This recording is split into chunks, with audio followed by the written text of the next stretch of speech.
Good morning guys! Time check muna tayo.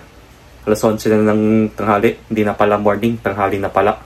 So kakain na muna tayong ng tanghalian bago tayo maglinis ng bahay tsaka maglaba. Mamaya nga pala meron tayong lakad. So siguro mga hapon na lang tayo aalis. Dahil po ngayon po magaganap ang Fireworks Festival dito sa amin. Malapit po dito sa amin. Actually, nung August po dapat yung Fireworks Festival na yun at in-extend po nila ng October dahil po sa Expo nun. So, nag-close na po pala yung Expo nung October 13. Bale, yung Fireworks Festival po ay magaganap po ngayon.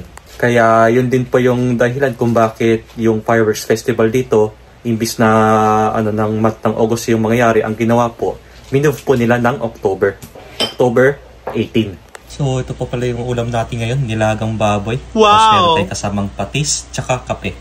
Ayun, bale, lalagyan natin na may tubig yan.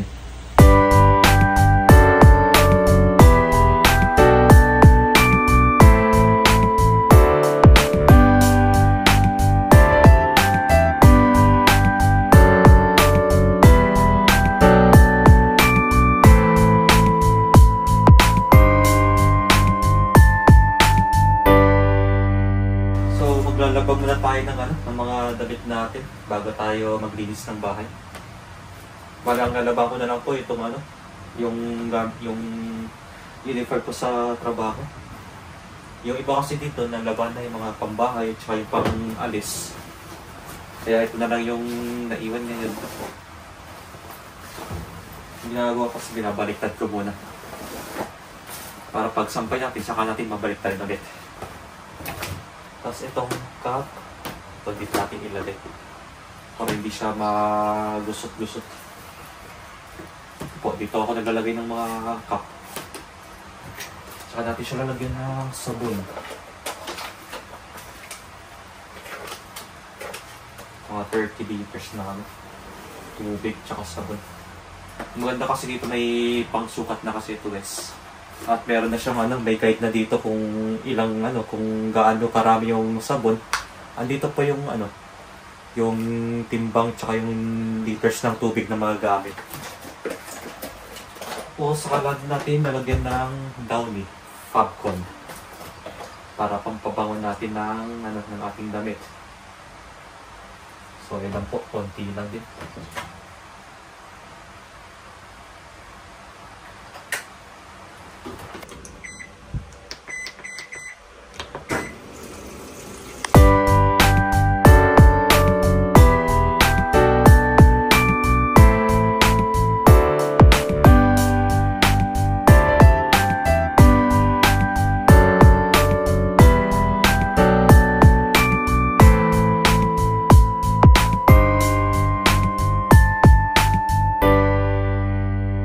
Time check muna tayo, 2:35 na ng hapon at medyo maaga nga tayo lumabas guys.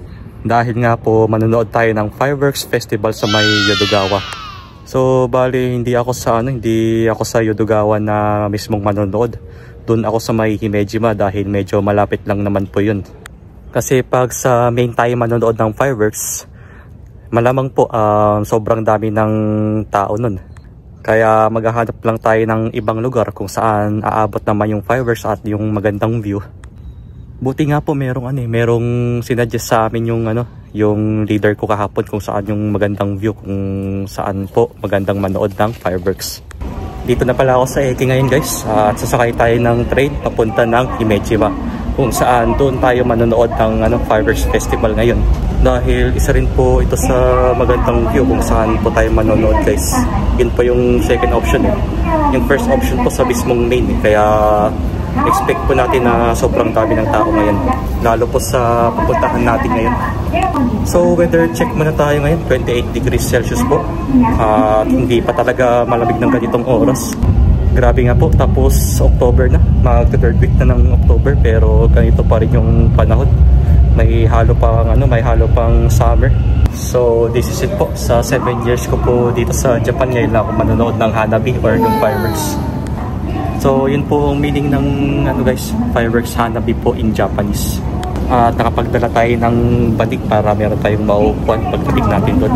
Sana may pwesto pa kahit maaga-aga pa tayong mabas ngayon. Bali 7 PM nga po pala yung start ng Hanabi guys. At meron pa tayong siguro mahigit 4 hours na paghihintay. Kasi pag 5 or 6 na tayo pumunta doon, asahan natin na, na marami ng tao at sobrang crowded na po.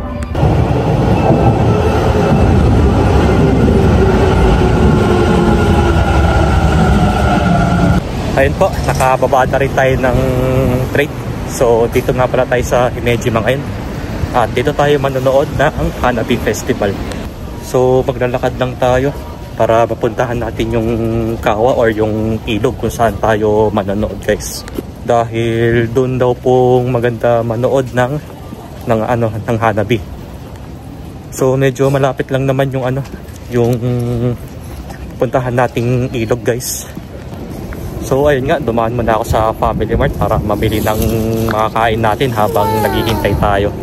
So time check muna tayo, 3:30 na ng hapon. Bale meron pa tayo 4 na oras. So yung start pala ng fireworks dito ay 7:30, hindi pala 7, sorry po. At magtatapos ito ng 8:30 ng gabi. So meron tayong 1 oras ng panonood dito. So ito na po yung dito na po tayo pwesto guys para sa fireworks mamaya. At nakikita nyo naman na medyo marami-rami na yung tao ng ganitong oras. Yung nakikita nyo po yung iba dito nakakimono na, mapababae, lalaki.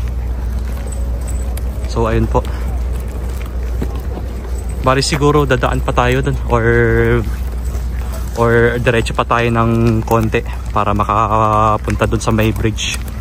So dito nga po pala meron silang mga stalls dun kung saan pwede kayong bumili ng mga pagkain. At ang dami pong mga pagpipilian dito. Nakikita nyo po, at ang dami na pong nakapila ngayon. At ilang oras pa bago yung Hanabi. Pero ang dami ng taong pupunta dito pag mga ganitong oras. Dito muna tayo pumwesto guys. At meron naman tayong dalang banig dito. At ito na yung ilog. Ayan, dito magaganap yung fireworks mamaya. Medyo malayo pa yung fireworks din. Kaya hindi na tayo pumunta doon kasi may mga bayad na.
Time check muna tayo, 4 PM na po at tumadami na ang mga tao dito.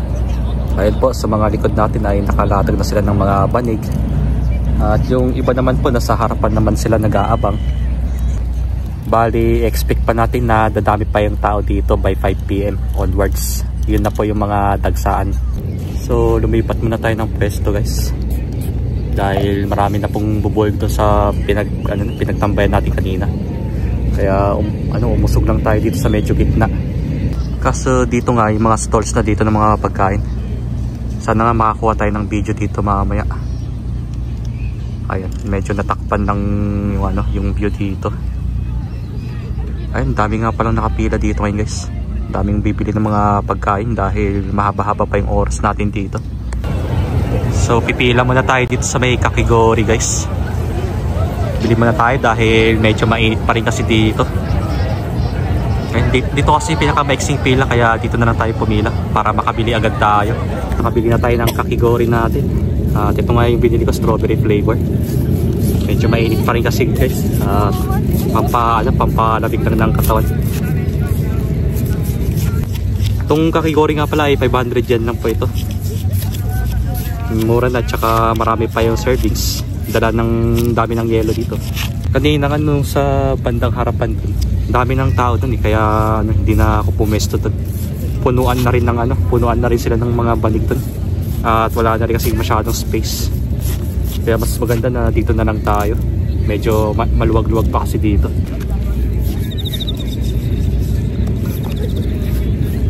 Harap. Wow!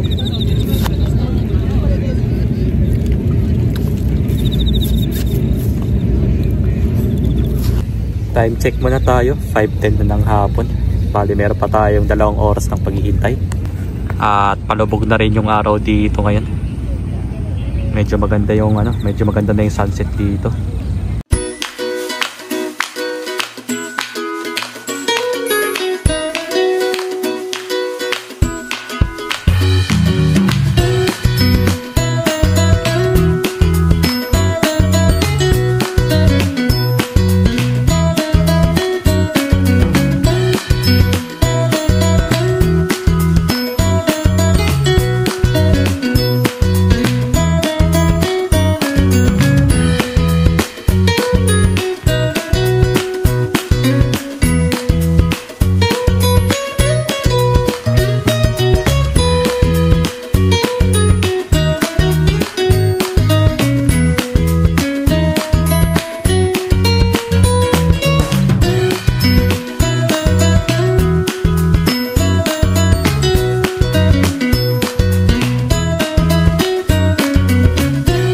Okay po, time check muna tayo. Alas 6 na ng gabi at meron pa tayong 1 kalahating oras para maghintay.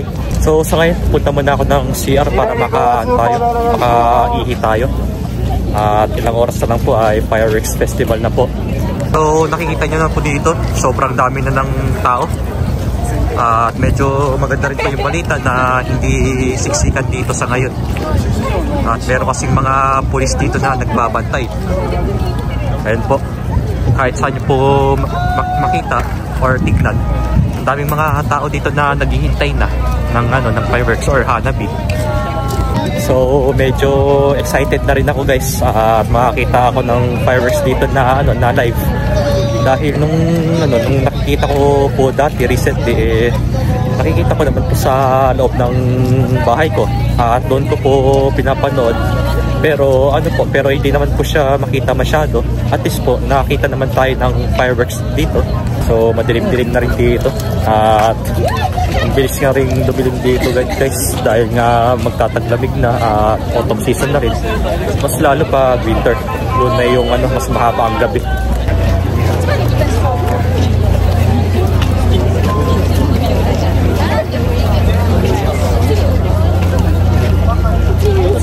Okay po, time check ulit tayo. 7:15 na ng gabi. Bali 15 minutes na lang at mag-start na po ang Hanabi Festival. Habang gumagabi na po, saka po dumadami ang mga tao dito ngayon. At nakikita nyo naman po sa ibang daan ng siksikan na. At halos wala na rin silang madaanan. At medyo lumalamig na rin yung simoy ng hangin dito ngayon. Pag itong oras guys, doon na lumalamig. Ito na ang simula ng fireworks. So ganito po siya. Wow! Woo! Woo!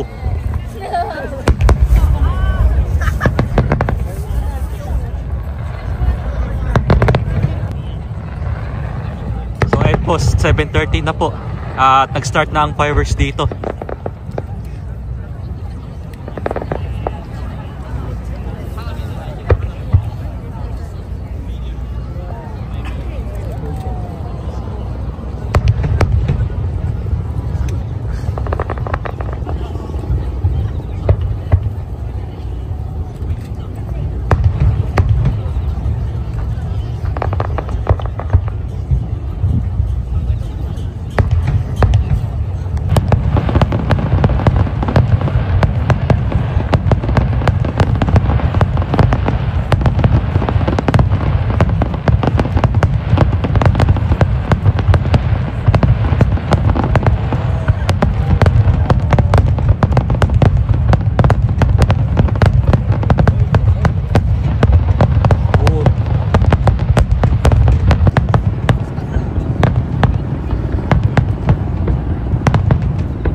kayo fireworks.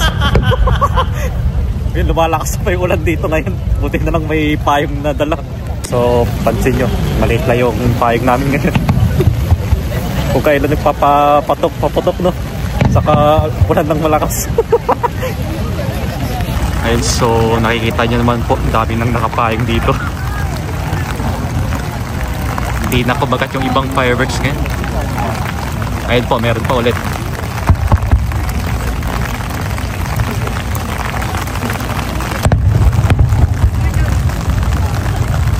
Wow, lakas nga lang ng ulan. Time check muna tayo, mag-alas 10 na ng gabi. Bali, kakauwi ko lang ng bahay. At hindi na ako nakapag-vlog kanina guys, sorry po dahil sobrang lakas na ng ulan kanina at halos lahat kaming nanood ay basang-basa po. At in-expect ko po kanina na medyo aambon lang po at titila ulit. Pero ang nangyari po, napatagal yung ulan tapos sobrang lakas pa ng buhos ng ulan kanina. Kaya lahat po kami basang-basa kahit na nakapayong kami tapos nakakapote. Pati yung daanan namin na pabalik, sobrang sobrang putik na po at sobrang matubig. Kaya ang nangyari po, hindi na po namin tinapos yung fireworks festival kanina or yung Hanabi. Yung imbis na 1 oras po kaming manonood sana ng fireworks, pero ang nangyari po naging 30 minutes po dahil po sa lakas ng ulan kanina.